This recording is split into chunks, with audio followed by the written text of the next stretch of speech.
It was an ordinary evening, when Daniel heard a knock. He opened the door and froze. Standing there was Sasha, the woman he had not seen for 7 long years. Her hair was messy, her face pale, and beside her stood a little boy, clinging to her hand. Before Daniel could even speak, she whispered, almost trembling, "Can I clean your house for food?" The words hit him like a storm. For a moment, he couldn't breathe. He recognized her instantly. The woman who had once been his whole world was standing at his doorstep begging. His voice was low, but sharp. 7 years you vanished, and now you're here? Daniel's eyes shifted to the boy. Skinny, pale, his clothes worn out. The child clung to Sasha's hand, hiding half his face behind her skirt. Daniel's heart tightened, but his anger still burned. Before he could ask, Sasha spoke quickly, her voice breaking. "I didn't come for you, Daniel. I came for him. He's hungry." Her words sliced through the silence. Daniel stood there, torn between anger for the year she had disappeared, and compassion for the child trembling before him. The boy tugged on Sasha's sleeve, his small voice barely above a whisper. "Mom!" Daniel froze. The word echoed in his head like thunder. His voice cracked as he finally spoke. "What's his name? Is he mine?" Sasha shook her head quickly. "No, Daniel. He's not yours. His name is Malik. He's my nephew." Daniel's jaw tightened. His voice rose, years of anger pouring out. "Then tell me why, Sasha. Why did you leave me? 7 years, not a single word. Do you have any idea what that did to me?" Her eyes filled with tears, but her voice stayed steady. "I left because I had to. My brother. He was mixed up with dangerous people. People who wanted money, power. They tried to use me.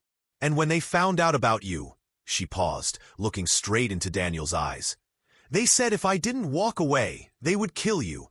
The words hung in the air, heavy and sharp. For the first time, Daniel's anger cracked. His face shifted from rage to disbelief.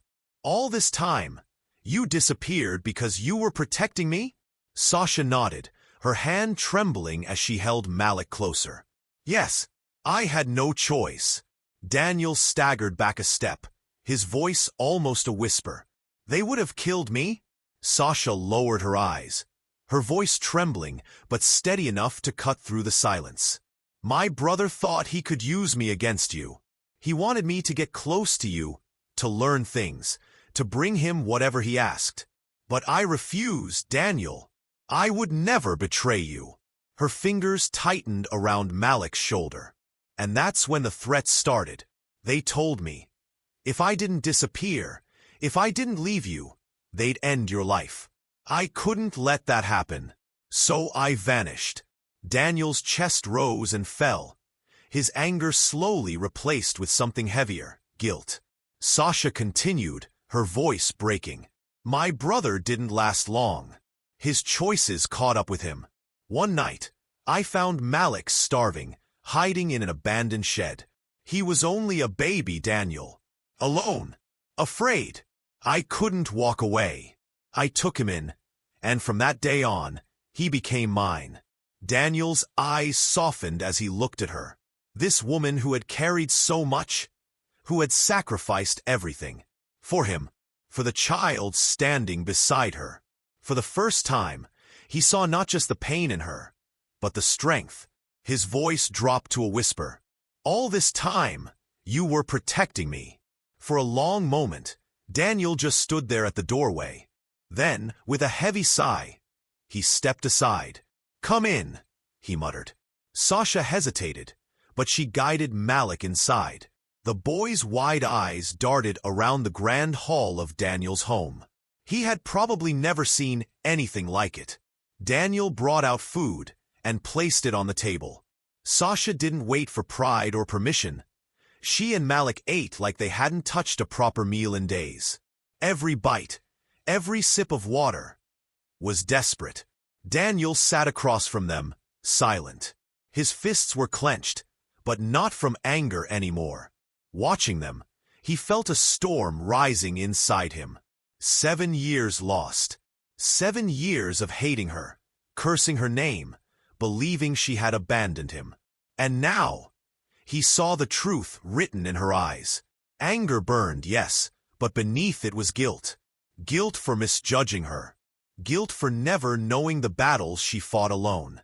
Then, Malik looked up, crumbs still on his lips. His voice was soft, innocent, but it pierced through Daniel like nothing else. "Are you going to send us away?" Daniel froze. The question hit harder than any wound. Slowly, he crouched down, his eyes level with the boys. His voice was low, firm, and unshakable. "No, no one's sending you anywhere." Sasha shook her head as soon as Daniel offered. "We can't stay here," she whispered. "I don't belong in your world anymore." But Daniel's voice was firm. "You're not leaving. Not tonight. Not like this." For a moment, Sasha tried to argue, but her strength crumbled. The wall she had held up for 7 years came crashing down. Tears streamed down her face as she buried her hands in her lap. "You don't understand. Every single day I hated myself for walking away. I thought I was saving you, but I destroyed us both." Daniel said nothing. He simply pulled out a chair, guiding her to sit. Malik, exhausted, curled up on the sofa. His small chest rose and fell, his breathing finally calm, finally safe. It was the first real sleep he had had in weeks. Daniel stood in the doorway, watching them both. The woman he once loved broken, but still unshakably strong. The boy, innocent and fragile, trusting her completely. His eyes softened. His voice dropped to a whisper only the night could hear. "You saved me once. Let me save you this time." The next morning, Daniel was already awake before the sun had fully risen. He stood by the tall windows of his study, phone in hand, his jaw clenched tight. When the line connected, his voice was sharp and commanding. "I want every name. Every man who ever laid a hand on Sasha. Every connection her brother had. Find them. I don't care how much it costs. Do it quietly. Do it fast." On the other end, his assistant hesitated. "Sir, do you want them brought in?" Daniel's eyes darkened. He didn't flinch. "No, I want them erased from her life. Forever." He hung up and set the phone down. His reflection stared back at him in the glass. The ruthless side of him. The side that built empires, crushed competitors, and made him untouchable, was now fueled by something far more personal. This wasn't about business. This was about Sasha, about Malik, about the years stolen from him. Daniel clenched his fists, his voice low but unshakable. "I lost her once. I will not lose her again." He turned, glancing toward the hall where Sasha and Malik still slept peacefully. His heart pounded, his resolve unbreakable. Silently, he swore to himself, "This time, no one is taking her away from me." Days turned into weeks, and slowly, the storm in their lives began to calm. Sasha no longer looked over her shoulder in fear. Malik laughed more, his small voice filling the mansion with a warmth Daniel hadn't felt in years. And Daniel, he finally allowed himself to breathe, to believe in something beyond anger and regret. For the first time, they sat together at the same table, not as strangers, not as broken pieces of the past, but as something new, an unexpected family. Daniel often found himself watching them, realizing how much had changed. 7 years of pain, of loss, of unanswered questions had led to this moment. A second chance. He thought about everything, about how easy it is to judge without knowing the truth, about how sometimes love survives even the deepest scars, and most of all, about how survival can lead to hope if you refuse to give up. The story wasn't just about Daniel, Sasha, or Malik anymore. It was about anyone who had ever been broken, anyone who had ever lost their way, anyone who thought their pain would never end. And so, the message was clear. What began as heartbreak became a story of love, survival, and protection. And if you're watching this now, remember one thing: even broken stories can find healing.